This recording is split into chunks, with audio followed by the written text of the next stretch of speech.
Γεια σου Ζήνα, καλησπέρα σε όλους στην εκπομπή. Ευχαριστώ πολύ για την πρόσκληση.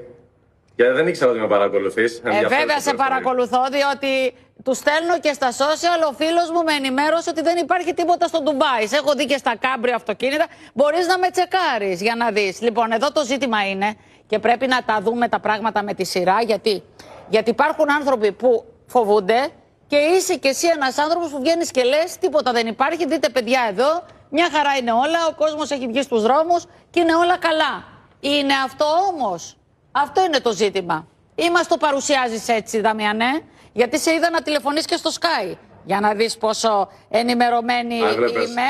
Τους πήρες εκεί, τους έβγαλες στο τηλέφωνο και τους λες Sky εδώ πότε θα βγω να μιλήσω. Και δίθεν μου δεν σε έβγαλαν ποτέ, Δαμιανέ. Είδες. Ενώ το Star σε βγάζει. Όλα τα ξέρεις. Όλα τα ξέρεις. Λοιπόν, όταν λέω κάτι, αυτό έγινε χθες το βράδυ.